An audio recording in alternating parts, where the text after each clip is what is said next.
Happy Groundhog Day. Happy Groundhog Day. Thank you. How was your Groundhog Day? Was it good? I've lived it 10 times. Hello and welcome to the After Credit Show. I'm your host, Brandon, joined by my two friends, Ben and Evander. Say hi. Hooray! Hello. Yay. Yay.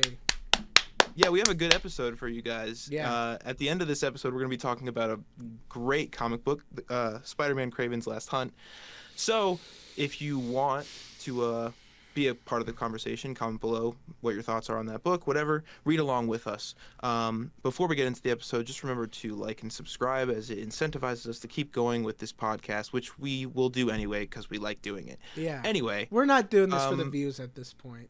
We're not doing this for the views. For the love of the They're game. not coming. Yeah. Anyway, let's just start. What's the first topic or the topic? I think that we should open by talking about the Saw reboot, or not reboot. It's not a reboot, right? Oh, I guess it's a reboot. It's sort of a reboot. Like, they're not decanonizing anything, but they're using the term reboot as in like we're relaunching the franchise, which you could say Saw X was a reboot. Yeah, I'll let. Okay. I think Ben probably knows more about this than I do, so I'll let Ben. I have a quick question. Yes, of course. Because I don't know anything about this franchise. The most I know is that twist. There's a. I do know the twist. Yeah. I was going to go into what I know after all this stuff, like the current state of things. I don't know how current this is. I think this movie may have come out in 2016. But the last thing I remember is a movie with Chris Rock under a different name that's connected. Spiral from the Book of Saw. Yes, that's like the 2016 one. You are correct. Certainly a title. Yeah. Is that still connected? That was like... What's the timeline? I've never seen it, but that was like tangential. That's like a spin-off that has no ties. It's canon, but it's like none of the characters up to have a sequel. It doesn't matter. Yeah, because like none of the characters. It has nothing to do with the story of the main franchise. Like the only thing that makes it a Saw movie is that it has traps. Oh. Yeah. Okay, because my impression from those trailers was that was the reboot. Yeah. They've tried to do a reboot a bunch of times. Yes, that one is just a spin-off. Okay. Understood. I've seen Saw X, which I thought was a great movie. I'm not into like super gore and violence. I think Saw X was great. That was like right on the brink of being too much for me. I've seen the first Saw, which I hopped on the train for that one kind of late because, as I said, I'm not into gore and violence. I love violence, but I'm not into like nasty torture porn, I guess. So I never wanted to watch it. I think Saw 1's an amazing movie. I think that movie it fucking rules.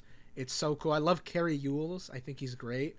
Just a cool, and it's in the insane gore reputation definitely comes from the sequels. And I've Saw seen 3 ain't beating the torture porn allegations. So I saw some after that. 2 is the one with Mark Wahlberg's brother, correct? Yeah. Okay. And 3 is the one with Amanda Young from. She's in there. No, that is 2. 2 is.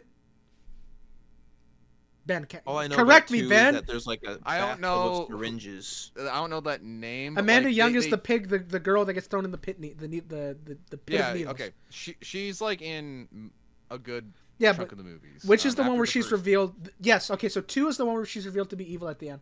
I'm pretty sure I've also seen 3. Yeah, she's in 3. Yeah. Okay. I did see 3, and I remember nothing about it. That's the one where the main character is the guy whose son was killed. And I know at one point, like, the judge that let the murderer off is, like, one of the victims. That movie is a blur to me. I think 2 isn't great, but I at least remember it. 3 was, like, in one ear, out the other. I remember I couldn't tell you anything else about 3 outside of what I said. Yeah. I'm not going to go over each we know. I just wanted to go over what I see. Way too long. But, yeah, was like the first 3, like, there's 10 of them. Like, for the first 3, the first one is the best one. Yeah, it's great. No doubt about it. That's the best one. And the second one, I actually didn't mind the second one. I can see the issues with it. I think they amped things fine. up. They had a higher budget. James Wan did not direct that movie. I think that was when he became a producer. And they had the same writer from the first one who is a co-lead in the first one as well. He's the co-writer of the first 3, and then he became a producer as well. And one of the biggest regrets that came from, one of the biggest regrets that he has, along with James Wan was even like, why did you do that?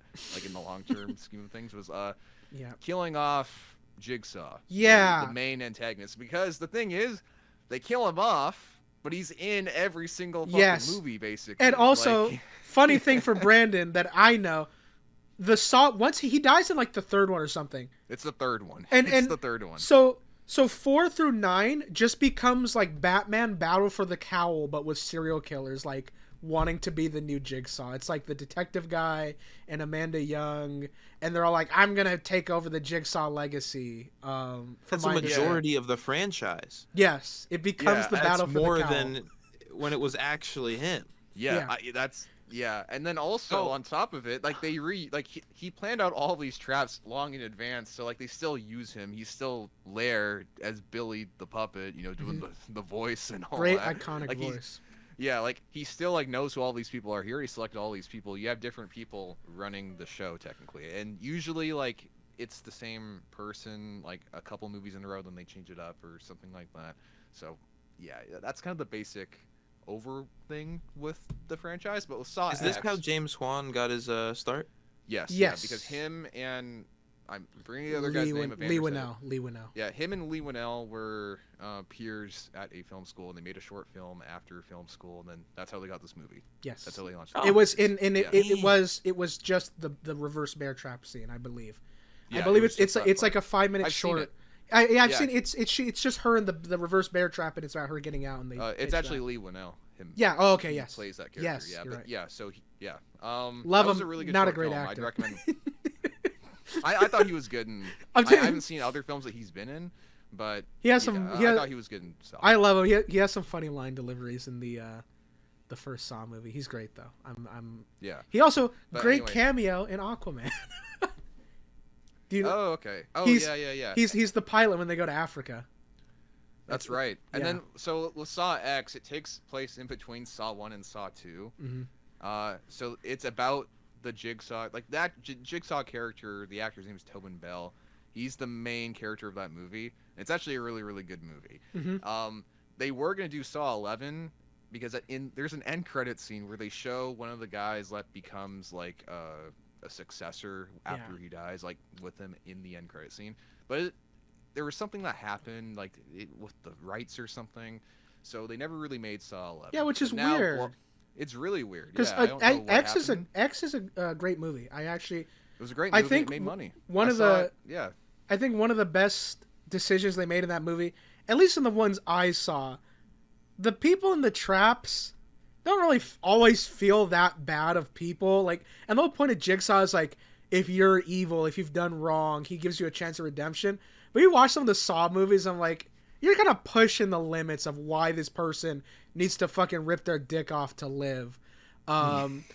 But if you watch Saw X, it's like, oh, they're all horrible. So it's kind of fun watching him, like, I mean, it's gruesome. But you're kind Do of you rooting. remember any of like some of the reasons in the earlier movies? Because I'm curious. Oh, like, dude, some it's of them just are like they kinda... didn't make their rent. No, one of them is like, you called out You of were work thinking too many about- times. Yeah, you were thinking about cheating on your wife. Yeah, You didn't actually do it, but you were thinking about it. You did drugs. One of them is like, you were a drug addict, so have fun. This is gonna you don't appreciate your life, you piece of shit. You did heroin. Fucking rip your fucking eyeballs out right now, or I'll In the- kill you. In some of the later ones, like Saw 6, they go after insurance people that Yeah. try to like weasel people out of their insurance claims for their cancer treatment or something like that. More fine. So that you could argue as from like a social justice standpoint, like that lines up with the MO and all that. But a lot of them are like very fucking petty. Sharon It's like, called out of work, and now she's in a death trap. I Yeah. don't know. hey, you're homeless. it gets it. So you're gonna die if you don't do this. They really do also stretch it when it's like the cops and the FBI agents that are investigating Jigsaw end up in the trap. I'm like, that's not one of your rules, buddy. Yeah. The rule is that you can end up in the Jigsaw trap. One of them is a cop. I think it's Detective Tapp, and his reason is that he cares too much about saving people. Yeah, I remember. Something He cares good too stuff, much man. about saving people, You care so he too gets much thrown about in saving the Jigsaw trap. Yeah, That's really good stuff. And I know I'm Lee. sure to improve your life, man. I Yeah, mean, Lee if you're- if you Winnell wanna and end it. James Wan, they're like, he's not a serial killer. He's never killed anyone. He's technically never. Killed He's actually anybody. kind of, if you think about it, he might be the good guy. He's really not that bad of a guy, honestly. Like in the same first movie where they were claiming that, and where they even say that in the movie, he's technically never killed anybody. He purposely sets up people to die, like in the bear trap face thing. She has to like dig out the key through someone else's eyeball. Yeah, that The dude's guy's, just like, dead. alive. That dude's fucking dead. Yeah. I don't know what the backstory of that guy was. I don't know if he failed a trap or whatever, but They just kill him. oh, okay. Like, Yeah. that That felt feels like a like stretch that for feels like the when Zack imagination. Snyder was like, I had Batman killed by proxy, and then Yes. he didn't do that at all. He just killed Yeah. everyone. Yeah, That sounds like the when same he thing. They're he like, no, shoots, he might be the Murder. hero. he He shoots. didn't kill anyone. He did the traps. He made the traps. No. Yeah, yeah, no, he does, and he puts them in it. Also, in the Yeah. first movie, the detective's partner just walks into a booby trap while chasing him and gets his head blown off. Yeah, it wasn't. Yeah, I'm like, what did that guy do? Your whole point is say that's still murder. I It's remember I ac- watched that with you and Dennis, and I was just like, technically never killed anybody. yeah, That it's was his fault. it is illegal to rig traps on your property. By the way, that's actually against the law. You will be charged with, at the very least, manslaughter, which does So- count as killing someone. So Jigsaw is supposed to be a killer with a code. That's the Yes, idea. that just is never. Yeah. It's But he always technically broken. He never doesn't kills abide by the you. code. No, Got it. he throws it away whenever he feels like it. And also, like, Yeah. some of his proteges just don't follow it. Like Amanda, like the point is like there should always be a way to escape, but like Amanda Young, there's like no way to escape her traps. They went Like, back on that actually. They in the did? later ones. Yeah, because they were like, Amanda was actually a good successor. This guy was making it look like she wasn't, and then Oh, it wow. was actually that guy's. Yeah. So that's the thing with this franchise. It's like It's a I soap watched opera. them all. It's a soap opera. Yeah, exactly. I watched them all in the span of like a week or two. It's literally a soap opera. Yeah. I watched some of those, I watched 3 of those movies in one day before. It was just like so funny. Like Yeah. it's They are literally just funny. a soap opera. They're only like an hour and a half or less. They're very low budget, Oh. very profitable. Again, great franchise from like a producing standpoint. Huge respect. In terms of like this new movie, Low, it seems like they're going like they've confirmed like, yeah, like you can't make a movie without Jigsaw. We're gonna, you know, because He's Tobin great. Bell, he's getting up there in age, even Yeah. with this newer film. There were some reports or some people that were saying that like there were some scenes where he was struggling a little bit, but I mean, again, as long as you make sure the movie's out sooner or later, then that's all good. Just accommodate his health needs, if anything like that, and hopefully the movie's good. It is being made by Blumhouse, so it might feel a little bit different, but I mean, you got James Wan and Yeah, he's a Blumhouse Blumhouse guy. making it. Like he's friends with Jason Blum. Yeah. They're Yeah, like so, like, it should longtime be, like, collaborators. all good. James Wan is a great director as Yeah. well, and he's very versatile. I think like even if you I was gonna say even if you don't love Aquaman, he really like puts his whole Wanusi into directing that shit. Yeah, I knew you were going there. I fucking knew that was gonna happen. He- How do you feel about the Trench movie? That was Oh, really good, yeah. wasn't it? That was such a great marketing scheme. That was Except for I love James Wan to the point where I'm like, if he wants to make a fun little wacky horror movie, let him do it, bro. He's cool. It probably would have actually love that ended guy. up being good. It was just a really stupid You can- idea, I think. if you And guys, it didn't yet end up being a Trench movie. It was secretly a Black Manta movie. That's true. I forgot That- about that. That was little like the most factoid. stupid thing. Just say it's a Black Manta movie. Yeah, Why right? would you say it's A a Trench movie? movie. Like, just kidding. It's not like this is fucking Batman because you know what would be or something. fucking dude, badass? dude. A fucking Black Manta just shredding through trench monsters for fucking 2 hours. I would agree. watch that. That This would be is kind awesome. of off topic, but have either of you given Wonder Man a shot yet? I've 'Cause I've it's heard the same actor. yeah, I've heard people saying It- that like it's like not like just It's like really yeah. good. Like it's I've seen- shockingly good. I've seen scenes from it. I've seen clips. I'm like, this is not feeling like MCU writing. It feels like very No, like high quality. Dude, I'm telling you right now, this might be blasphemy, but I recently watched Atlanta. There's an episode in this show that feels straight out of Atlanta. Damn. It like diverts the entire plot to explain something that's going to be important later. It diverts the entire plot Yeah. of the show for a whole episode about Doorman.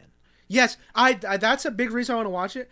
I think Doorman is fucking sick. I don't know if he Dude. has his same power. Like, so in the comics, he can just teleport to the next room. Is that the gimmick in the show as well? I don't want to spoil it for you, but Okay. they do a good thing. Okay. They do a cool thing. I've always thought Doorman was cool because he just looks like Black Suit Spider-Man, who we're gonna be talking about Yeah. later. But yeah, I think his design is cool, and I think he's so like he can teleport, but only to the next room over. Actually, the second Great Lakes Avenger that we've gotten in live action, because Mr. Immortal was in She-Hulk, so then they're both on the Great Oh, Lakes I didn't Avengers. watch that show. And I believe Squirrel Girl is also a member of that team, which is just a bunch of goofy, like kind of funny superheroes. Just Yeah, kind of like AT&T 90s era lady. stuff. Yeah, yeah. I do want to watch that. But I recommend that you guys pick it up. Yeah. It's a good watch, surprisingly. It's Yeah, been a long I've time s- since a Marvel show's been worth it. I've seen some stuff from it that definitely made me want to put it on. Wrap up my thoughts real quick on James Wan. We move on. Have you guys seen all of the Conjuring movies, or at least the majority of them? I've seen only the first one. I've Oh, only seen one of them. the first one, I'm assuming. No, The second one, no, the third one. I don't know. It was one way later. I went to the Okay, theaters. My what friends wanted to happens in see it? it. What happens in it, There's an Annabelle doll. bro? That's all In- of them. No. It's in a house in like a farmland area, I think. So you saw Annabelle too. Sure. So you didn't. Was Yep, there a devil at the end of that movie? I'm pretty sure. Like a big devil? If I you're think? talking, if Annabelle is she in the whole movie? Yes. You saw Annabelle too, and that's the one that's directed by Shazam director, who's David F. Sandberg. Oh. Okay. Yeah, I saw that one. So what I was going to talk about, I love the Conjuring movies. I've seen all of them multiple times, except for the newest one, because it just came out on DVD. I've only seen it once. If you were to watch all of those, and I told you that James Wan stops directing them at one point, and you just watch them and didn't look up, I promise you, you will be able to spot the minute he stops directing it. He yeah, just bet. has so much fucking, and I wish we could talk about it more in depth. But how well do you remember the first Conjuring movie, Ben? Not very. Okay, because he does Yeah. this incredible. I know tracking shots can be kind of gimmicky, but I think he has one of the best employments of a tracking shot in the movie. Because what it does is the family moves. What's going to end up being the creepy haunted house at the start of the movie.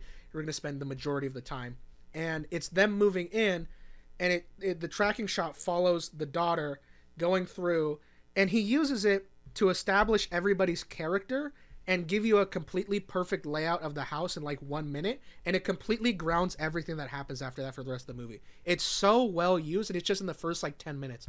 He's just so, it's so good. Also, Joey King is in that movie. She's the daughter. Just Oh. funny random thing.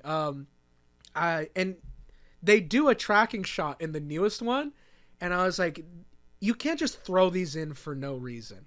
Like, they do this crazy psycho like CGI tracking shot where it starts on like the second floor of the house, and it like goes downstairs and into the street, and then like flies up into the sky and like comes back down in front of a car. And I was like, this is, I know it's cool the to do a what? tracking shot, but like you have to employ it when it's necessary.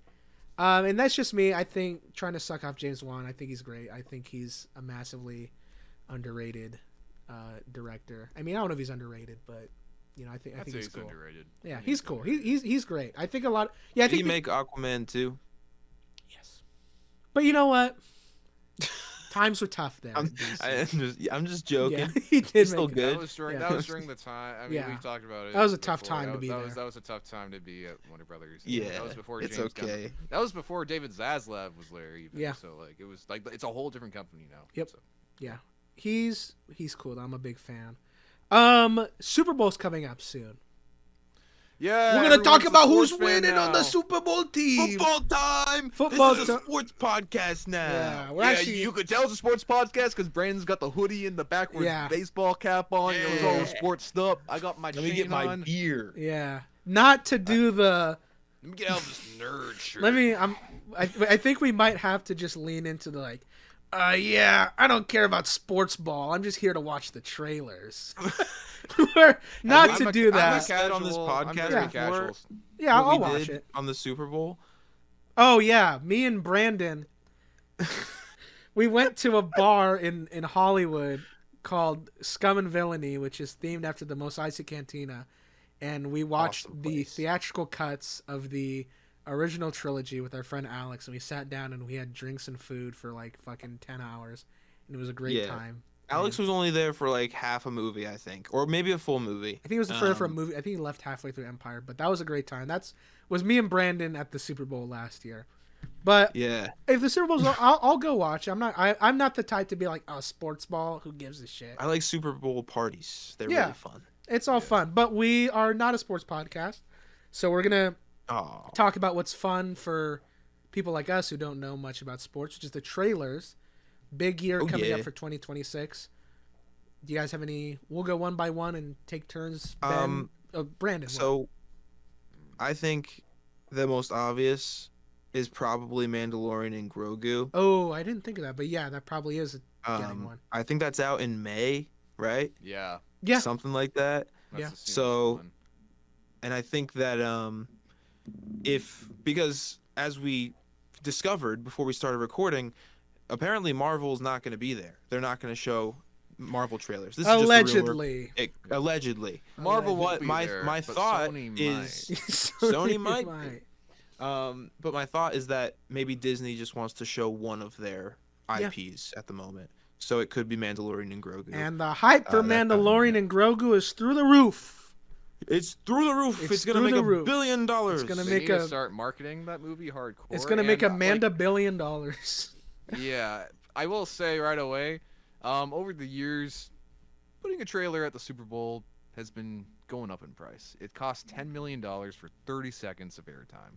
So Oh my! you had it for The Flash, so maybe you'll have it for some other movie. I Yeah. don't know, but yeah, that's why like you don't really see a whole lot of Super Bowl debut trailers anymore, which is kind of sad. But also, I mean, That's hey, that's the crazy. nature of it. People will post their trailers on YouTube while the Super Bowl is happening because they know. Yeah. Yeah. They know. Yeah. Let me There's put you also on that. some game real quick. I'm gonna show you some ball. Are you guys familiar Some with balls. Are you guys familiar with the trailer for the Super Bowl trailer for Dante's Inferno on the Xbox 360?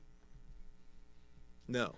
Real ones, no. That's I think is one of the sickest fucking trailers. Anyone who's watching this who has seen it, comment because you know how goated it is. If you haven't seen it, I would recommend watching it. That in my mind is like the peak of like badass Super Bowl trailers.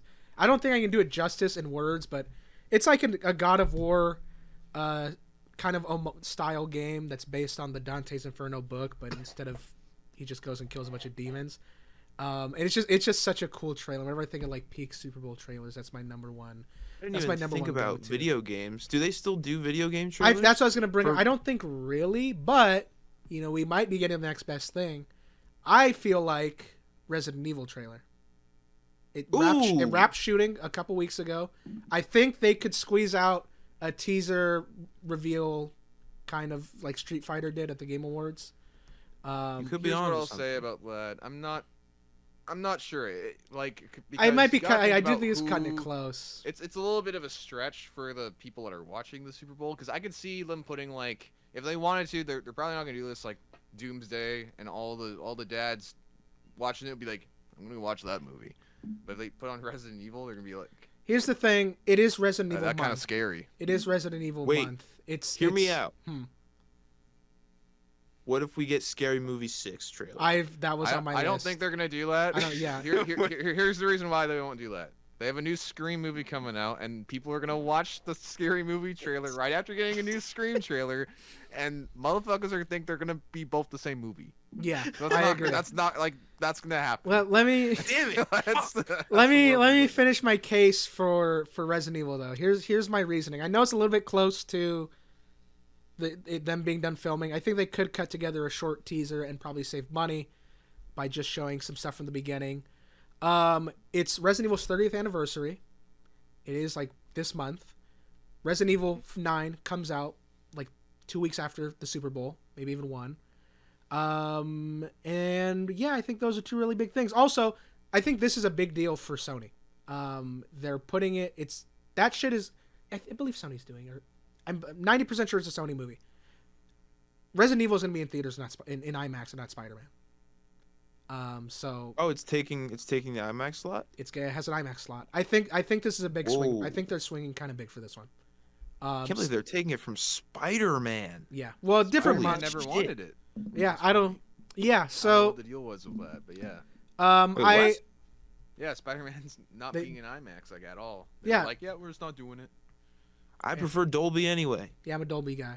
I'll So- have Dolby here, so Aw, fuck damn. me, I guess. But yeah, I think they're. I think a lot's riding on Resident Evil. I think in the era we're seeing video game movies becoming the new superhero movie, Resident Evil is a franchise with staying power, and even the movies that were not critically or enjoyed by fans that much were quite profitable. I don't want to take away from Ben's prediction, but I do want to ask how you guys feel about that landscape switch. Like how you feel about video games kind of becoming that next superhero. Like if that does happen, Hey, if it's good, I'm I'm all curious. for it. If it's good, I'm all for it. I'm- I Yeah, love I think What fucking. happens a lot. I is that love- yeah. people, yeah. When it comes to video game adaptations, people overthink it. They try to reinvent the wheel from like a normal adaptation, like a book or something like that. Of course, like if you, I don't know. Let's just look at something where it has like a blend between the two mediums that we enjoy the most. Arkham City is a fantastic adaptation of Batman, a comic book property. And there's a lot of very cinematic movie moments that kind of like makes it feel like a movie at a lot of points in time. You're gonna have to change Arkham City's story to make an actual movie out of it because there's a lot of like fetch quest kind of Yeah. missions like that are main missions. You're gonna have to trim that stuff out or just eliminate the backtracking and figure out something in between. Mhm. You have to apply that type of thinking when adapting a video game. Like I mean with Metal Gear Solid specifically, like Metal Gear Solid 1, I know Brandon hasn't played it. I'm not gonna spoil anything or anything like that. There's two pretty big backtracking segments that you would easily, if you had any writing power in your noggin, you could easily figure out a way to just take those two parts out or to figure something else out. So that's what I really have to say with video game movies because we just had Silent Hill, Return to Silent Hill come out, and that was based off of the most popular Silent Hill game, Silent Hill 2. I have not played Silent Hill 2. I have it on my game list. I'm ready to play it. I own it physically. I'm going to play it soon. But they have the stories for these things lined out.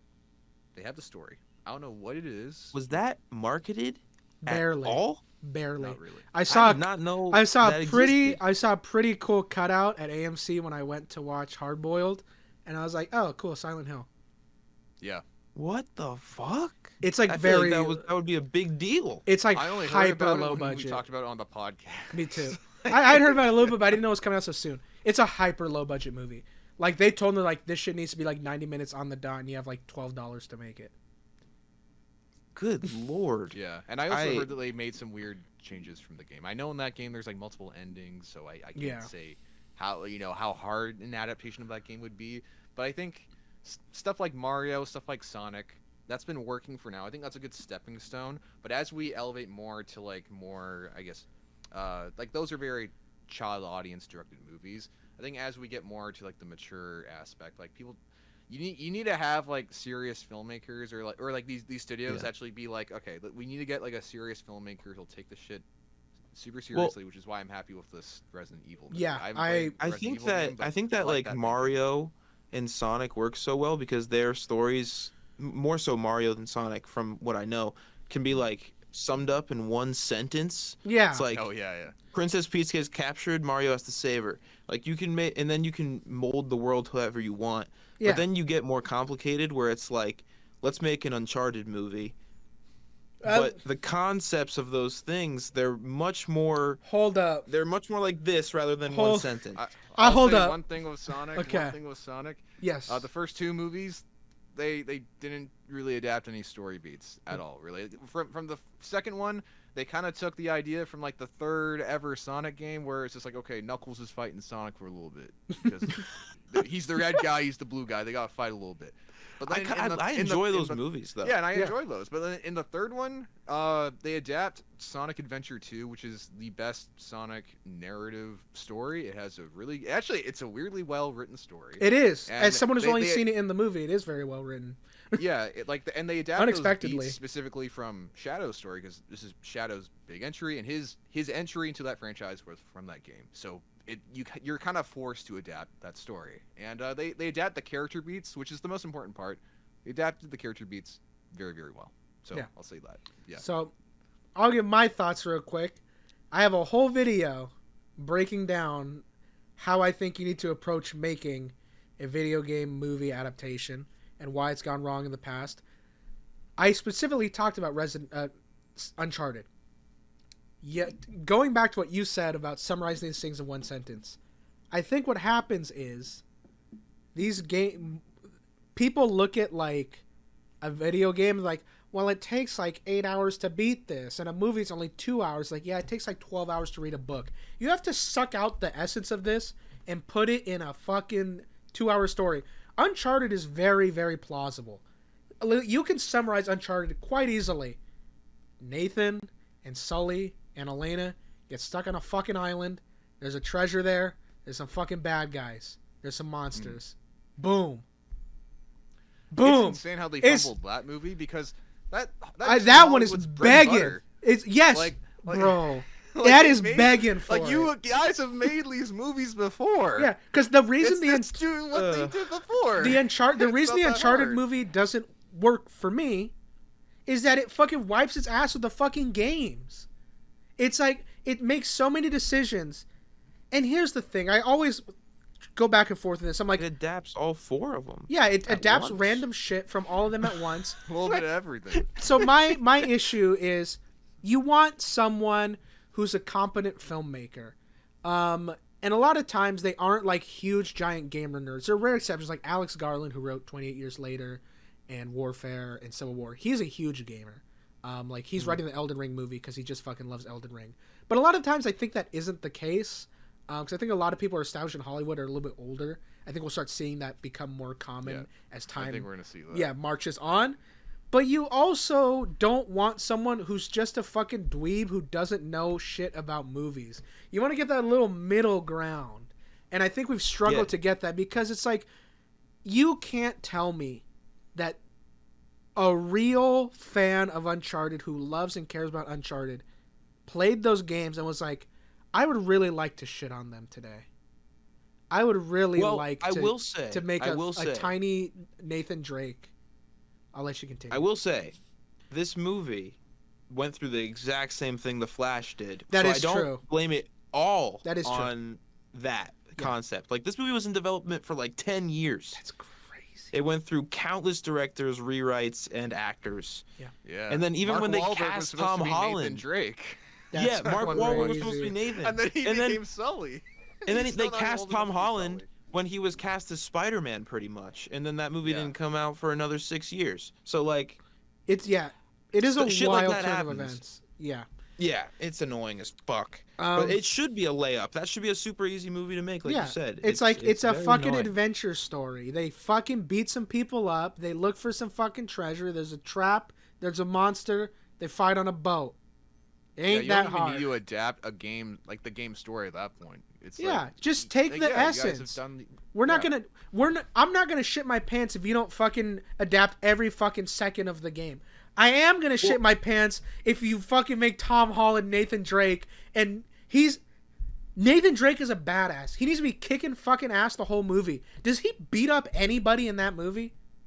He does. Yeah, like 3 people, and he's gonna be like, hee, I'm doing a little flip. He's so Well, you said bored. anybody. I So I'm just actually- saying Okay, I he know, does. I I'm know. sorry about that. Sorry about Sorry that. about that. Sorry about No, that. Did a little but flip. what I will also Sorry, say Mr. Stark. Help is that- me. I'm Mark Wahlberg. Mr. Sully. Uncharted is one of those Mr. Sully. franchises where I would absolutely accept a new adventure in that world, Yeah. not adapting anything, just using That's the characters. fine. That's fine. I think Yeah, that's a that's- perfect that's fine. franchise for that. There's plenty of time in between each game where you could figure that out. And if you are going to let's say you go with Tom Holland, set it in between the flashbacks and the first game. There's so much time Yeah. in between those games. There's a whole It's so lot. easy. Yeah. And I wonder if we'll ever get another one. We probably will. We will. That movie made more than they projected, and I remember like on the first weekend, the Sony like CEO was like, "That's our next franchise," but they Yeah, haven't yeah, really it realized did since. really well. Yeah. Serious question. Will Mark Wahlberg have the mustache in the next movie? I mean, he had it in the after credits scene. Will it be them? Will they still use the mustache? That's I have no idea. What if they pull a Gotham? I was gonna where say they're they like, Jim "Here's Gordon Jim him Gordon in a just mustache. shaves And it. Now he finally has a Beginning. mustache. He just shaves it right at the beginning. Like they couldn't do So a whole dumb. episode with it. They were just like, Or he's just like, now that that's over, Yep. yeah, they were like, all goes right, off screen. bye bye. Ugh. I had. Will this he have a mustache for cigar? months, guys. Yeah, give him the Will he have cigar. a cigar or a cigarette or anything? A Yeah. pipe? Will I- Nathan Drake I- wear his Henley? Will he wear it? Who knows? Who knows? Yeah. I do. Resident Evil is kind of doing that though. I know we've talked about it off camera, but it is an original adventure that takes place in what seems to be the lead up to the nuking of Raccoon City at the end of Resident Evil 2 and 3. I don't know if you guys have seen In that. the games. Yes. The games. So it Okay. is a side story to the story of those games. I believe he said that none of the characters appear. Or maybe he said it's not about them. So maybe Leon or someone could appear to some degree, but maybe not as the main character. But from what we know it is about a new, which is smart because you look at the story of Resident Evil. It's like, okay, zombie outbreak happens in Raccoon City and it gets fucking nuked 6 hours later. You have 6 hours to tell a pretty interesting story about people trying to get out of the city, which it seems to be. And even there was DLC for the Resident Evil 2 remake that kind of focused on different people in the in the city. Like there was one about the gun shop owner, and there was one about the mayor's daughter and stuff like that. Yeah, I like those DLC actually. Yeah. Yeah. I've come around to this idea. At first, I was a little upset about it because I was too. I don't know. I love the characters so much. I'd love to see them adapt. And it's as well. Resident and that is kind of what pissed people off about the original Resident Evil movies was it's like, what does this have to do with the games? But this and then this doesn't feel, those had nothing to do with the games at all. These feel like a kind of like a side story that takes place in the universe. Whereas like if you watch a Resident Evil movies, like there's a chick with psychic powers who's a spy who's the main character, and all the main characters of Resident Evil have little brief cameos where they're like, we're your fellow survivors. I'm Leon. I'm here for 2 seconds. I'm sure there will be mentions or something. Yeah. Like a passing comment of something going on at the police station or something like that. Just to kind of tie it all together. Did you guys see the live action trailer that released today for Requiem? No. I gotta watch that. I'd highly recommend. It's a 3-minute, and it's what this movie seems to be. It's going off a little bit tangent. Resident Evil Requiem is going to be going back to Raccoon City, years after it was nuked. So this trailer is just a brief, and Leon's back. He is back. It stars He's the girl. back. It stars the girl from It Follows and The Guest, Micah Monroe and Longlegs.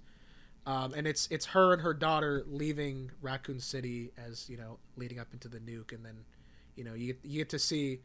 It's kind of cool, Brandy. I think you'll like it. You get to see the Raccoon police officers, and they have like the Leon, the Raccoon City vest with the white long sleeves for some reason under. It's pretty cool. That's awesome. Highly recommend it. Production value is great. Also, I had no idea. Directed by the guy who directed the new War of the Worlds movie on Amazon. The trailer was. Oh. The trailer was. I don't know. He cooked randomly out of nowhere. So he can make something competent. Yeah. That's good. Yes. Long, lengthy tangents over. Ben, what is your predictions for what could play at the Super Bowl? Holy shit. I know.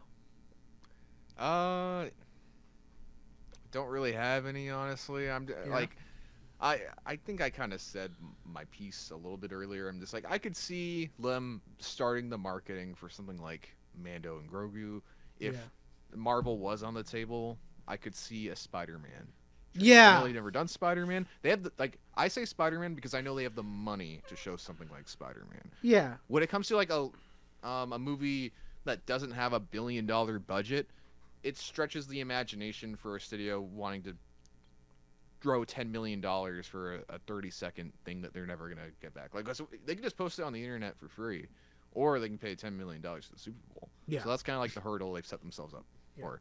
I'm really, really hoping those Marvel rumors are untrue. Yeah, I mean, we don't getting buy really into close. rumors here. We don't buy into rumors. Not at really. This pod. We have integrity. We're getting really close to Spider-Man. We are. And I would like to see something from this because there's been a lot of talk from the cast and crew, and everyone's like, "This is the movie." Okay, then show me it. Yeah, I'd show like it to to see me. it now. Show I it will to me. say it's Supergirl is probably not going to be there. We have a Oh, we have a reason Supergirl. within our group chat for it not being there, but we're not Yeah. going to talk about that here. Yeah. Also we had that little snippet with Jason Momoa a week ago, and also Yes, so cool. for Superman, they didn't even show anything at the Super Bowl. They were like, we're going to do it at the Puppy Bowl because Warner Brothers owns the Puppy Bowl. I've heard But that's then- happening again. But then the thing is, they didn't even show a trailer. They showed a little bit of Guy Gardner flicking his hair, Yeah, that's all it Oh, that's was. true. You're right. and everyone was like, "Why the fuck were you saying there's gonna be a new teaser for the Puppy Bowl?" And then Because they want people to watch the so- Puppy Bowl. yeah, Here, that's- I have yeah. some ones that are probably shoe-ins to go in. Well, here's one that I think is kind of 50-50. The Odyssey, because I got a trailer recently, but I feel like it's a Nolan Yeah. movie. It's a big epic. It's a fuck ton of money. I don't know if that's a 50-50 one. I can see that going either way. Here's my two that I think are probably Minions 3 comes out in a couple months. I feel like that's like Oh shit! that's a safe. Those Did not movies know that. make yeah, like that's a safe bet. those make like 1.5 bill a flick. You know, Yeah. families watching it with their kids. I want to fucking the Rizzler's watching it with his parents. He wants to watch the Minions 3 Hell probably. yeah! And he's just like us. He got Spider-Man action figures. He's just for like Christmas. us. Mortal Kombat 2 comes out in like 2 months. I feel like that one That's might. a lot of money Oh, for that movie. Yeah, fuck, that's the Mortal only Kombat. thing. That's But a lot of money. that is a lot of money, but I don't know. I apparently they have a lot of like whether or not this means it's actually gonna be good. The studio apparently has a lot of faith that this movie's gonna be a huge hit. How did the That's first one do financially? very well, very well. It came out like it was It was like during COVID. yeah, but it like blew expectations out of the water. Okay. Really? Yes, it was that one and Godzilla came out like in theaters during COVID. It was like one of the first movies back, and like Warner Brothers was like these movies made a lot of fucking money. Yeah, I'm not saying Well- that a movie needs marketing to be successful because like half of that success comes from word of mouth and comes from the internet being like this. Movie is Iron really good, Lung. go watch it. Yeah, but like with this movie, if this is gonna be a huge hit for them or they think it's gonna be a huge hit, they gotta start shoving it down our throats like right now. That's what I'm saying. I think Yeah. who knows, but their whole thing is like we have so much faith in this movie, blah blah blah. Last one, kind of a out there. I think maybe The Mummy, the I think is Lee Cronin. No, who's directing it? It's the guy that made one of the Evil Dead remakes. I think the one who made Evil Dead Rise is doing an The adaptation. name you just said sounded right to me. Yeah, I think that might be. I it. just heard that today. I'll look it up. Yeah. But I think yeah, that new that one Mummy comes movie. out in like you got a teaser. It got like a very brief, like 10-second teaser, like a week or two ago. It comes yeah, out Lee soon. Cronin, the Mummy. Yeah. And like horror movies, you put a little bit in you spend a little bit on the movie, you spend a decent amount on the marketing, and it probably makes it all back. So, I think it's another short, like 30-second teaser at the Super Bowl, maybe. Who knows? But I think Minions 3 is. I think we're gonna see I was looking through what's coming out, and I saw Minions. I'm like, that's probably gonna get a fucking trailer. Yeah. And those movies always like I was at the theater working when Minions 2 came out, and that was during like the Vector fucking everyone showed it at the theater just as Vector, and that shit made like 1.5 billion or something crazy. Those things fucking print money. It's crazy. You would think I thought the relevancy of those movies with kids was over because that came out when I was like in middle school. You know, I was pretty young, but it's kids now, like young kids in current years, still fucking love it. It's somehow Well, it's funny because because they don't even really like. It's just Minions now, right? When was the last time they made Despicable Me? They made one kind of recently. They made one like last year. Oh, did they? Yeah. Oh shit. Yeah. Well, for the most part, I feel like it's just Minions. Yeah. But Well, the Minions take over the marketing. This is yeah. the last Despicable Me 4 is the one where they have superpowers and shit. And one of them becomes like the Thing, and this one is like a sequel to that, where like because the title for this is like Super Minions or something. So they're gonna have it's gonna be the Fantastic Four, but little and yellow. That needs to be studied. The way those little fucking Twinkies have maintained their fucking cultural relevancy across just for so long. I Imagine- think them alone have fueled. Yeah, imagine striking gold like that. Like, imagine drawing a little Illumination. fucking circle with an eyeball, and that shit prints billions. You printed Yeah. money. Yeah. That's crazy how the world works in that way. That's how they did Mickey Mouse. They did 3 Yeah, circles. they have 3 circles, and it's printed money. It's printed money. Yeah. Um, Unbelievable. if you don't have any more predictions, I think we can just move on. Nah. Time to talk about football. Yeah, and by I football think- we I mean think, Brave and the Bold. Oh shit! Yeah. Yeah. Brave and the Bold. Yeah. I guess. Even that bold. I guess there's Banana. some rumors that James Gunn is going to take over from directing from what's his face, Andy Muschietti. I don't believe that. I don't care. I know. I guess the people like the leaker who said it is reliable. I'm not really buying that, honestly. I don't think James Gunn is in like deep in the throes of like I'm preparing to make Man of Tomorrow. Andy Muschietti, fuck you, eat shit and die. Like I find that hard to believe. Even leakers have like, even some of the best leakers, their ratio is like 65 to 35. It's like they still get things wrong. Yeah. And I don't think this is true No, it's, at all. No. I think James Gunn And this is isn't already us spread too yeah. thin. This is not us and shitting on we have James Gunn, seen by it. the way. Yeah, we love James No. Gunn. I just think this we've doesn't make voiced any this sense. concern before. Yeah, You can't be in Man of Tomorrow, the sequel to Superman, and also being like, you know what?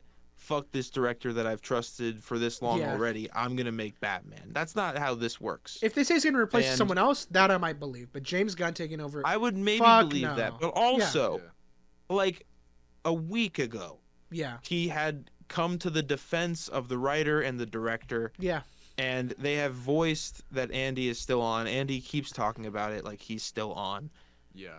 A Yeah. week again, a Maestro. week ago. Like, I really don't think. I think that this is pure copium. yeah. I think this leaker's like, I'm not happy with this direction.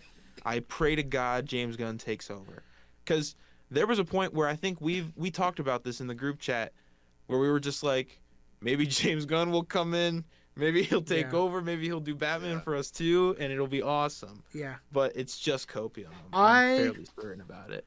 You know, I think everyone would love to see a Sam Raimi, and I think we talked about it last week. Maybe he can do, like I said, the DC universe is going to be so big. Maybe he can do like a spin-off, like a smaller scale Batman movie or a Batman villain movie that Batman appears in, whatever.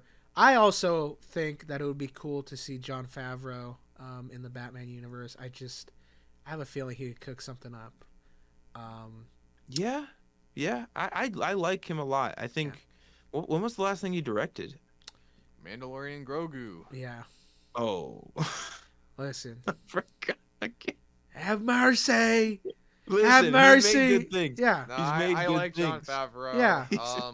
With he even said, I mean, he didn't say this publicly. Some guy ran into him at like some coffee shop, and this is what This is guy said. speculative. This is speculative. You call it speculative, but I believe it. Well, that's still speculative. He said something. I'm not gonna say specifically what he said, but there were some implications that like there were a lot of cooks in the kitchen of the recent Mando stuff. And Yeah, I mean that sounds. yeah, I mean that happens. That sounds plausible, but Flip it. yeah, flip it. Yeah, I think that we are all on the same page that this news seems like a bunch of fucking made up bullshit nonsense. It's right? probably not true. It's probably not true. It's Yeah, probably probably just so. some online clickbait. Some guys Yeah. are like, well, this guy defended Click- her writing, so that means that he was making the movie. Clickbait on the internet, Ben? No, You don't Clickbaiting. say. The Never. Master of But clickbaiting. Master- Something that this did produce, which is awesome, which I think this is the first time James Gunn has ever been straight up not dancing around it. He was just like, officially, Robert Pattinson is not Batman. He's just like, no. And When I read, this he is said like he the- will the never fourth be. time. this is This he. is the fourth time Well, too. I believe he said he I will feel never like- be the DCU Batman. Correct? Is that what the quote was? Well, Yeah, I that's think what I saw on Threads. Yes. I believe so. Yeah, he's just like, no. And like let me say real quick, like he has like cleared this up before, but he's always done lawyer speak, which I respect because like like not everything's gonna be set in stone. You don't want to like corner yourself or have some, especially with James Gunn. I'm sure he doesn't like dealing with internet people. Be like, you actually said listen. Yeah. Like I get why he does that. I think at a certain point he's just like, all right, can you guys just fuck off already? Yeah, it's I've answered this Yeah. question a million fucking times. He's not in the goddamn movie. It says he's never Yeah. I mean, like, You like want to he's know finally an gotten to that point. awesome fact about this? Hmm. When this happened, there was a Reddit that was like called Robert Pattinson or like Battinson for DCU or whatever. They And then deleted itself. he tweeted this, and they made and like the moderators were like, "We're gonna shut this down before it gets as toxic as the Snyder Cult," and then they shut it down. That was a good call. Damn. And for that, I Respect. respect those mods. I respect them. Respect The to Reddit that. mod was he chose good. Yeah. He chose chose the- good. That's They decided that's that. very rare for them. That's I know. rare for a Reddit I mod know. to choose That's- good. That's the best Reddit mod of all time. I want to hire him. Did you That's see awesome. did you see the one who was like threatening to like end Moist Critical's career for saying he did a scam? Some guy started a scam for like a $500 million game show on Twitch, and it was a very obvious scam. A couple of Twitch streamers signed on because they were lied to and said that it was sponsored by Amazon. And the head moderator of the subreddit Livestream Fails, like, bro wanted to become an entrepreneur, and he like DM'd the people running the game show, and he was like, please partner with us and let's promote it. So he started promoting it on the subreddit, and Moist Critical made a video where he's like, this is not real, this is a scam, and this moderator is like sponsoring a scam. So the moderator made a video, he's like, I run the most powerful subreddit on earth. I could end any Twitch streamer's career. I have Twitch streamers approach me on the streets and beg me to take down posts criticizing them. You don't know how much power I hold. And dude, it's the most like stereotypical like balding guy with like a lisp. Like at the start, his whole first video is like that Twitch streamers, like that Reddit moderators need like lawyers and entertainment like PR people. And he was like, this message is for the CEO of Reddit, and it is of most deadly seriousness.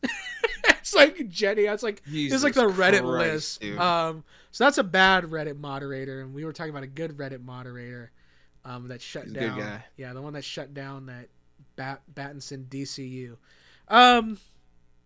But now we can continue, and Now we can make room for Brandon Sklenner, who I love, and who a bunch of people online for some reason are not on board with. really, But you know what? Well, Yeah, I like think the it's internet just- weirdly just like turned against it for some Yeah. reason. They were No! like, "Oh, What it's awesome, happened? it's awesome." Then there was like, "I'm just seeing this too much. I don't like this anymore." yeah, because That's not a apparently good he's too reason. perfect for the role that apparently he's bad now. I know People- they're like, "Oh, and- he's 6'2". He's got Martial blue arts eyes, He's training. a martial artist. He's ripped. He can do it. he's deep, super angry sexy. voice. He's super beyond sexy, bro. Dude, He's literally fucking Batman. Yeah, he's and so I'm done hot. with all these people saying he's not. Yeah, This is I the bet his choice. penis This is is the fucking modern day huge. guy. This is him.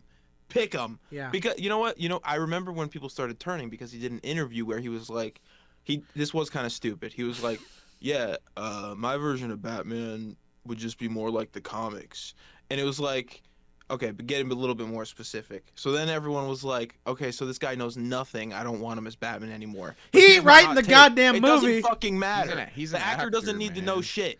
Yeah. The Write the writer needs to script. know shit. I don't give a fuck if he knows anything And the about director has Batman. to tell him how to play it. It's Yeah. like He yeah. can do his research after. I don't Yeah. care. Yeah, I was to say, He for- looks like him. if he wants it to be based on the comic books, then maybe that means, just maybe, that means if he gets the part, he'll pick up a bunch of fucking Batman books and be like, hey, let's fucking make him in the trunks like fucking David Cornsweet did. Who knows? Jesus, dude, this is why, hot take incoming, hot take and nuanced take incoming. Yeah. I know we kind of do this a little bit. Announcement for fans. There's a reason you're not writing and directing movies. Sorry. There's a reason you're at home. And let me put it like this. I don't believe that a studio's job is to fucking wipe its ass with what fans want and be like, fuck you, we're never going to give it to you. But I also don't believe that it's a studio's job or a creative's job to start and go like, what's the most requested thing by all the fans? Okay, we'll just give them that over and over and over again. Just like whatever fans are crying about the most, they always get. Rise of Skywalker. Yeah, a director and an artist's job is to give people something that they want, but not necessarily everything they ask for. Right? Like Guardians of the Galaxy with James Gunn. Was anyone on Earth asking for a Guardians of the Galaxy movie? No. Did everyone end up wanting that? Yes. That's what a good creative does. And so I'm not saying that Sklenar needs to be cast because I'm asking for him. I like it. I think that's a great casting. I would fucking love it. But I don't think that fucking studios should sit around and be like, oh, Evander Jones on the after credit show sat around and they talked about it the most, so we're going to cast him. And I also don't think that studios should be like, oh, a bunch of fucking people were crying about it on Twitter saying they saw him too much. We're not going to cast him. I understand studios are a business and making movies is a business. But I think we've let in the internet creating and breaking down boundaries between people and celebrities and studios. I think we've created this system where fans think that they're part of the process. They think they're on the team. You're not on the team. Well, you know what's funny about that is we saw this happen firsthand, and it like didn't work out. We saw John Krasinski play Reed Richards, and it was like hated. And he was in the running to play the main Reed Richards in the movies, and they recasted him. Hot take. I would have liked him still. I still would have liked. I don't think I don't think he did a bad job. No. But I think he wasn't the best choice. And I also don't believe Pedro was the best choice, but I do like what Pedro You know did. who I wanted? You know who I would have killed to see? I know. Dennis Reynolds. Dennis Reynolds. I would have fucking loved him. I need him. I need him so desperately in the DCU or the MCU. I'm imagining the world bro, where he played Reed Richards. I would fucking It's awesome. kill Danny DeVito as Mole Man. He has it in him. I know he does. He does. I know He he's does. got it in him. Speaking of that, I watched him in the movie Blackberry. And oh, dude, I've seen clips of that. He's so good in that shit. he's really good. Question. I don't know if it's been released online. Mac, he had a cameo in Deadpool and Wolverine that got cut. Was that ever released in the Blu-ray version or anything, or is that just gone forever? Right, no I idea. feel like I saw it. I feel like I think it was an in Instagram clip or something. Because I'm pretty sure he was the guy in the trailer. Because the scene he was in was supposed to be when Deadpool's fighting the TVA, and like the monsters are swooping in, and they showed that in the trailer. I think he's the TVA agent in the trailer. He's like, "Please help me." I believe that's him. Yeah, I think that probably is him. So I don't know if that full scene was ever released. But anything else to cover here? Any other Batman. thoughts? Any other thoughts on Batman. Buttman? Okay. How about something else? How about Spudman? Oh yeah. What about him? Are we talking about the comic? We're going to talk about the Yeah. comic. We're Okay. gonna Thanks. talk All about right. the comic. Okay, we're gonna start comic book club. I am so fucking excited. Oh, dude, Yeah. you guys, Ben's did you get? got the book. Man, Craven's that's so Last Hunt. awesome. I mean, I think we just start talking about it. Real 'cause- quick. Absolute cinema. That's all I gotta say, and that's my review. Absolute cinema, It's- man. So fucking good. None of us have read it before, correct? No, I haven't read it before. My thoughts: top 10 of all time for sure. Comic books, maybe top 5. That shit blew all of my expectations out of the water. I genuinely think that is a perfect piece of literature.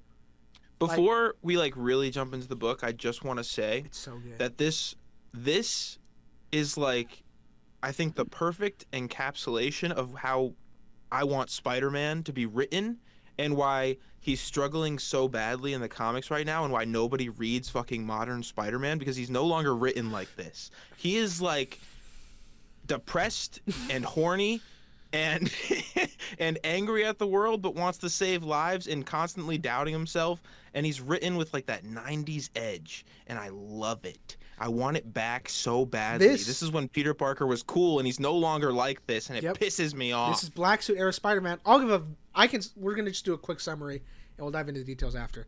Yeah. If you don't know, Kraven's Last Hunt is about Kraven the Hunter, as you can probably guess. He's dying. Before he dies, he decides, I'm gonna fucking put Spider-Man on the ground once and for all. And I'm going to prove that I'm better than him. So he injects Spider-Man with a toxin that puts him to sleep for 2 weeks. He takes over. He wears an imitation of the black suit. He goes out. He fucking kicks some ass and is like, I beat Spider-Man. I'm the better Spider-Man. He could never do what I did. Spider-Man comes out and is like, you're a terrible Spider-Man. What do you think being Spider-Man is all about? Kraven the Hunter's like, nope, you're wrong. I'm better than you. He kills himself, and Spider-Man has to go kind of clean up his mess. And we can now go into this book. This is a very... It made me think of Watchmen in terms of when I read Watchmen, I'm like, yeah, I agree. This is a very dense book, like thematically and symbolically. This book has a lot to say. Like, on the one hand, it is an extremely well crafted kind of psychological piece where it's about perception. And because you see that in that opening of the book when Spider-Man goes to Ned Leeds' funeral and all the other criminals draw guns on him, and he's like, I wish I could be in their minds and see how they see me. And that's just an offhand comment he makes at the start of the book. And that's what the whole book is about. It is about Kraven the Hunter. His perception of Spider-Man is completely different from Peter Parker's perception of himself. So when Kraven the Hunter gets his chance to step into Spider-Man's shoes and live out what he thinks Spider-Man is, it's this horrible, evil, violent thing. Whereas Spider-Man's is a complete opposite, but it also is a really interesting look at kind of honor and civilization, and because like a lot of Kraven's motivation that he talks about at the start of the book is he's like, my family had to flee Russia and they thought they'd find safety and civilization in America. He's like, but this place is also a fucking hellhole, and there's no honor, and there's no dignity here, and fucking Spider-Man is this fucking symbol of mediocrity. And you have that symbolism throughout the book of the rat and the spider that are kind of always there.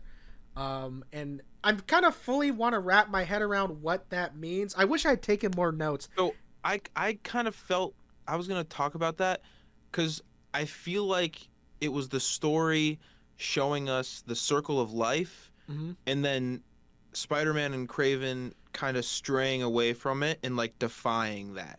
Yeah. I'm not sure how it really ties in, but I remember the panel specifically shows the rat, which rats because of vermin obviously, but rats make such an appearance and they're dying all the time, and people are just they fucking hate rats in this book. Yes, Mary Jane just kills one. Yeah, Mary Jane just kills a fucking rat, and that's like the third rat. Smashes that it with see her in that shoe. issue. She picks up her shoe and smashes that motherfucker like a balloon. This book hates rats. Yes, that is something. It definitely it does comment on the cycle of life and death, because you do see, Spider-Man dies symbolically. He's in the grave. Yeah. He comes out, and his vision is him crawling through a tunnel like he's being reborn, like crawling out of like the womb. When he is reborn, Kraven dies. Kraven kills himself, and that's kind of that never-ending circle. But yeah, I'll let you continue. So I mean, that's basically. I just feel like that was the correlation there. It was just showing what the natural circle of life is for those creatures, and them kind of defying it in a way. Another thing that I thought of was, as you get to Kraven at the start says that he views Spider-Man as this beyond human thing. Like, he's like, it's a mystical creature. He's Spider-Man. He's two things in one. And as he gets to the end of the book, and when Spider-Man resurrects, he sees the difference between Spider-Man and Peter Parker, and he's able to separate the man from the spider, as the name is. But Vermin is both of them in one. Vermin there's no separation. Like, there's no human alter ego of Vermin. He is the rat man. Like, which sounds kind of funny. He's the rat monster creature, and that is what he is. There is no... He's kind of what Kraven thought Spider-Man was, where there's no humanity left in him, and he's just this one kind of amalgamous thing. And there's just so much more. And I know I would love to read more, and I know if I sat down and thought more about it, you could just derive so much more. Just what a really dense book. I fully think I need to reread this book. Yeah, I again. want to so badly. Soon. I need to get back into it and just really lock into everything and see the things I missed, because it is very dense, and this is an old comic that does exposition really well, though. Yes, we always talk about how bad exposition we've run is. into have had shit exposition from this time period, but somehow this manages to just make it so breezy and easy to read. I remember because I read this on Marvel Unlimited, so it's it's divided into the issues the way it came out, and like suddenly I'd be through all 24 pages, and it just felt like It's an instant. so It's a good. great read. Yeah. Something that I really, really like about those narrative boxes. I mean, like, they're in this book, even between Craven and Peter Parker, and even like Vermin, with like the way that he talks, like with the narrative boxes specifically, it's almost like they're fighting each other. Yes, Like, there's I different was gonna angles of bring that. each of Yeah, that. Yeah, and I really, really like that because, like, obviously, it like, happens very often. yeah, like, because Peter, like, he gets to the point where, like, I don't really think like he meant it, but he's like, you know, he feels bad for Vermin, and he's like, okay, like I know like there's a man underneath this guy at the end of the day, but then he tells him like, listen, dude, if you don't stop, I'm gonna fucking kill you. He does. He Yeah. does. And like that happens a lot throughout the book, and I think that's a great way to portray the inner turmoil within ourselves, or like Yeah. things that we struggle through. I mean, obviously, like in the beginning, like there's like fear is a big element early on in the book, Yeah. especially leading up to Craven, quote unquote, killing Spider-Man, Mhm. because there's a bunch of thoughts going through Peter's head where he's like, I'm afraid, but it's like, nah, I gotta lock in, I gotta, Yeah. it's just another Tuesday type of thing. Yep. It's fine. And then even when he's resurrecting himself, he half of him's just like going after like Mary Jane, but then the other half's like that fear kind of consuming him, and then Yeah. there's those two things constantly clashing, and I thought that was amazing. Yeah. That was great. I also think Really that smart. adds to the one of the many other topics this goes over is like kind of duality, and this is kind of what I touched on with Vermin being kind of like both halves in one, but Spider-Man being Spider-Man, the Spider, and Peter Parker. And I think that is kind of represented in the dialogue where a character will be thinking, they'll have a thought in a text box, and before that thought ends, it's cut off by another text box that takes it a completely different direction. For example, Mary Jane, when Spider-Man goes missing, she's like telling her, she's like, Spider-Man's fine, he's out there, he's alive, Spider-Man is ... and then the next text box is dead, which is it takes that previous thought in a different direction. I think that kind of is like the struggling of like those two halves. Like I said, duality is a big part of this book, and everybody thinks in that way in this book. Everyone, Vermin, Craven, Spider-Man, and Mary Jane all get their own text box, and they all do that, where their thoughts kind of veer off in different directions. Before we forget, because we don't always give these people enough credit, fucking peak goated art. Yeah. Yeah. Really iconic imagery in this book. I think there's a really... Is it when he first puts it on? But there's an awesome shot of Craven standing on the edge of the roof in the black suit without the mask on. So cool. I also love... Dude. When Spider-Man's being reborn and he's crawling out and you see Craven's face with the mask slowly pulling off, like the closest Spider-Man. It's so, and he's like calling Spider-Man to come find him. It's so good. I really They love draw it when- Craven like a little freak in this book, dude. Yeah. He's crawling around naked. Yeah, and his little like, undies. on all fours. Oh, but He's making a Yeah. face like ah. Yeah. He's a fucking Oh. Eating freak. the spiders. He eats the spiders. Yes, yeah, he just eats a fucking handful of spiders. Something Ben said when you read this, you're like, they would never do something this base in the MCU. You're never seeing this in the No, MCU. and you know You're why? never see- There's no, I mean, I guess he fights Vermin, but there's no real big showdown with, like, this is truly, Kraven's the main villain. It's a psychological battle between Spider-Man and Kraven. They, outside of that opening confrontation where Kraven just ambushes them, they never fight. Once Spider-Man comes back, he finds Kraven, and Kraven's like, I won. He's like, it wasn't even about beating you. It wasn't even about ambushing you. I beat you by being better than you. And he just kills himself. Spider-Man never fights them, never fight each other. Kraven's like, I made my point, and that's all I had to do. So they would never do that. That is interesting. Like no adaptation of this will ever be No, this. they would need this to is have the the big only fight. time this story will exist. Yep. They tried 'Cause doing any this for Kraven's last Spider-Man hunt- 2. Yeah, they tried, and they made him dying from some disease he had, and that was about the closest it came to Yeah. that. Nothing will ever be this again. No, That's so it's- interesting. That sucks. Yep. That's really awful. Even though they'll Yeah. probably never do this, I wasn't really familiar with Vermin. I think he's only been in a couple things. Really cool villain. I think Vermin's He's awesome. cool. I I was wasn't He's a familiar really with him dark either. Villain. Yeah. He straight up like drags people down the yeah, and sewers eats them, bro. I thought Kraven was Yeah. gonna save that lady, but no, Vermin just fucking ate her ass. And they die in between panels. Yep, Like, they just they're cut to him gone. eating her. Yeah, he's a so- skeleton now. So I did a little bit of reading. I guess the the writer James something DeWitt, I believe. As this book says, the last time Vermin appeared, or maybe the first time he appeared, was in a Captain America comic that Spider-Man cameoed in, which I guess James DeWitt wrote that Captain America run, and I guess people say that he created Vermin, and like that's like he really likes that character, so I guess he used him, and used him very effectively here. This He worked perfectly for the idea of the story. Yes, he's really that's awesome. Very well realized, and like even as iconic as this book is, I'm not familiar with this character, but I'd love to see him in like a movie or in a video game or in more comics or something else. I think he's a Spider-Man movie with Vermin, that would be fucking nasty. Even if it's just like a little bit, and he just fights them. Yeah, but like a bit, they got to go full on big hairy man. Yeah, big hairy beast creature. Yeah, another kind of origin for this book that I talked about in the chat a little bit. This writer pitched it as a Wonder Woman comic initially, with Wonder Woman and Grim Reaper, who I'm not familiar with in Marvel. I know that character in DC. I know that character in Marvel, but I guess he pitched this comic with Wonder Woman and Grim Reaper. I'm just gonna say I don't think that would have worked as well as this did. Then when they turned it down, he pitched it again for Batman with Batman and the Joker. They turned that down. Finally brought it to Marvel. Marvel greenlit it. Thank God. I actually don't think that the Joker and Batman, might be crazy to say, would have been as interesting to see as this is. Because I think that relationship's been mined to death, right? Like the Batman Joker dynamic. Like I think we like not that there's still plenty of interesting things to do with that, right?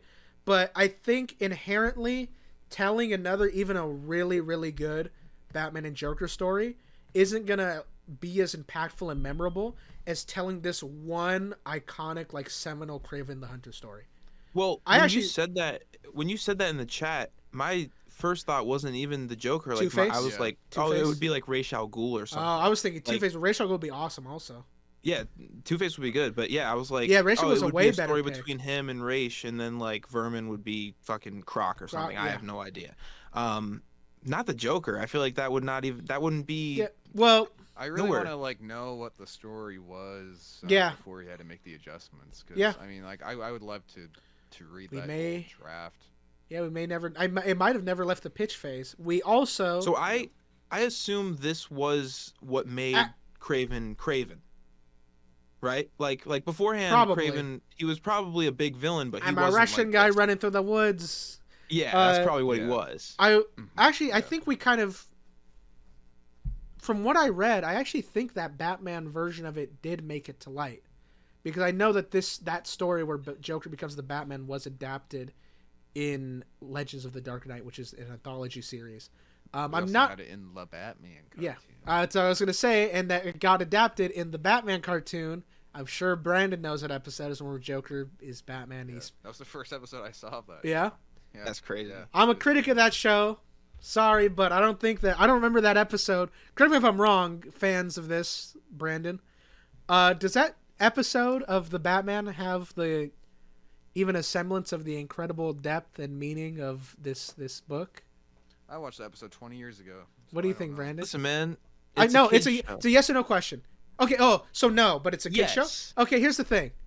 Batman the Animated Series, if it adapted that episode, would not be missing out on the I knew you were going to go there, yeah, and I knew after I said it that I was incorrect. Fuck ass. Yeah, let's fucking go! Here's the problem. When I look up comic where Joker becomes Batman, now all I get is Batman who laughs.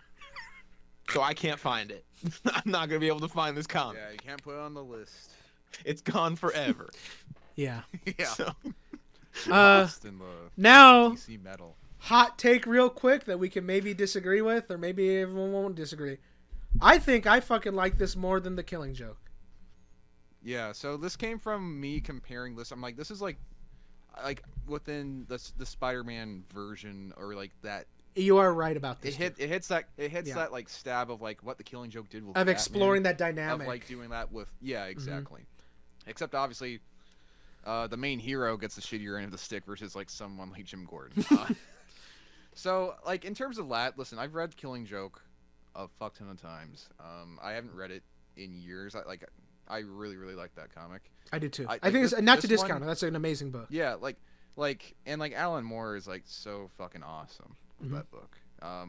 Obviously, there's some things that's like for shock value, and I think for the time you have to really respect the balls that it had. Oh, yeah. Like that was Oh, yeah. that was extremely controversial at the time. Now everyone like loves it, but like, people were like, "What the fuck is this?" Like, People you had, shit like, on it moms writing still. into DC. Yeah. Yeah, people still do that. Yeah. People are just like, "Oh, It's a very too divisive much, too book. far." But then some people, like we used to know, or like Yeah. not far enough. Yeah. But like, No. yeah, I would. It's hard for me to say which one I like more. I think I respect how personal the story is with Craven's Last Hunt. I think it breaks down the characters extremely well. But then I could also say the same about Killing Joke. So for me, it's like really 50-50. What about Brandon? Yeah. What do you think? I think I like them for different reasons. Yeah. And I don't know if I have a preference yet. I think I need to reread because again, I've read The Killing Joke countless times. It's a very yeah. I've it's read a that short cover to book. It's very easy to pick up, and I've also that's watched a crazy thing to say with how brutal it is. I've but also it- watched the it's movie. An easy book to read. I've also watched the Yeah, movie. I haven't seen that movie, and I don't plan on watching that. You movie. haven't seen that movie? That's crazy. No, I'm Yeah. surprised we didn't watch that on the California trip, but I don't think any of us wanted to face that. Tanner and I watched it like a previous time on. a Oh, trip. Yeah, I was gonna say Um, I thought we did, but I guess it's just me and Ben. Well, Brandon, Yeah. But I guess I think guess that what's on the Craven's list Last for Hunt- next trip? oh. Again. No, I'm canceling. Craven's Last Hunt, I like it for like how metaphorical it is and everything we talked about. The Killing Joke, I like it as like a deep dive into the psyche of both characters. I see them as different things. I don't know if I don't have a preference yet. I just don't. I think they're both goated.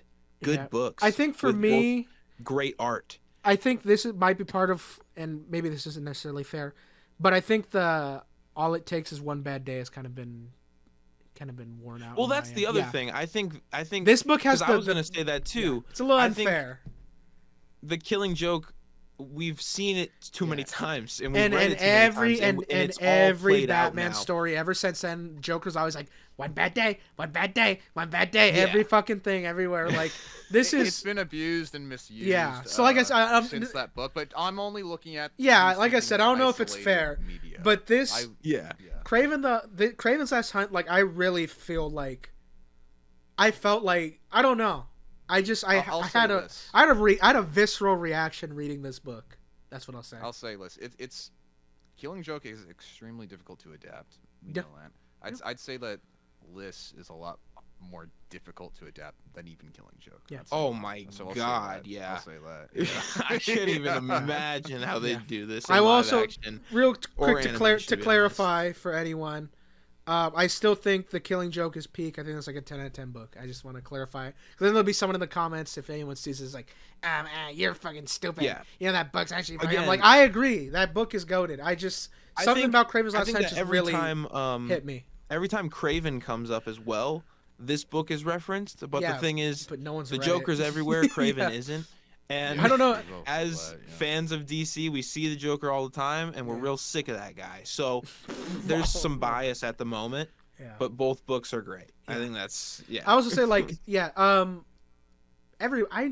everyone I know has read The Killing Joke or is at least aware of the story. Yeah.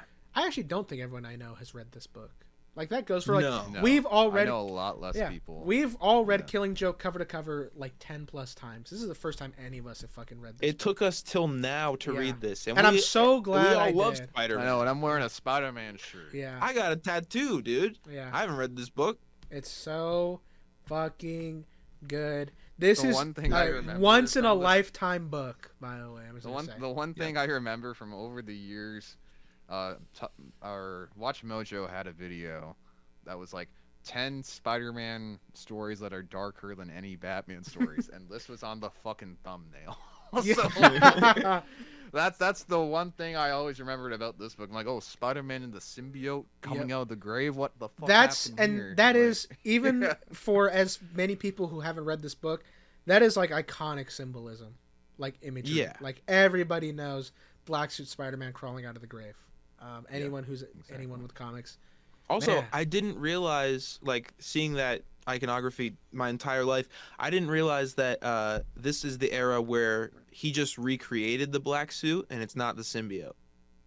Oh, I actually didn't know that because I was like, he's being a fucking asshole at the start of this book. He's like, I don't really give a fuck that this guy died. Fuck him. Yeah, this is like this is the era where he just had a black suit for a bit. I did notice, like, oh, I'm surprised, like, the symbiote itself isn't coming into play. Like, it seems to just be Peter. Yeah. So, yeah, I didn't know I that thought when was I thought it reading might have been those I- early days before they confirmed. I don't know. Now, this is just how he was written in that time. He was really edgy pissed. and cool, dude. Yeah. Yeah, He's a nice, little man. dickhead. Yeah. Which, I mean, like, I like Spider-Man being a bit of a dickhead. I mean, Yeah. we're all dickheads a little bit. He's just being himself. Whatever. It's fine.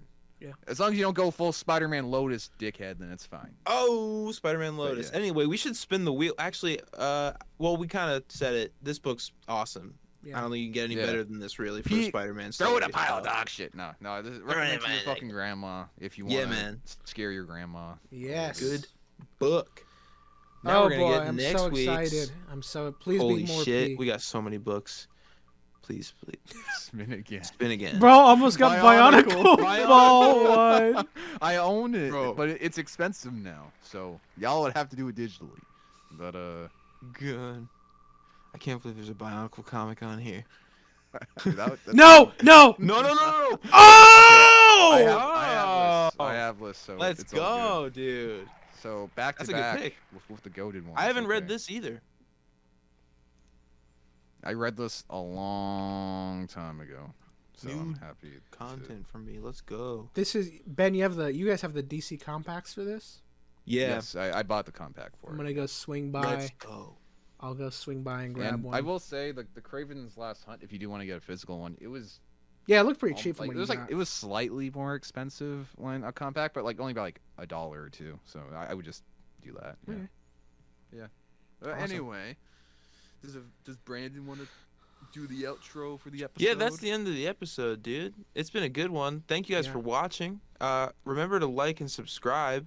And as you saw, next week's comic book is Kingdom Come, which is very exciting. Alex Ross art. Oh my God, we're gonna talk about the art so much next week. It's gonna be so good. But yeah, thank you guys for watching. Do all the stuff, and goodbye. Goodbye.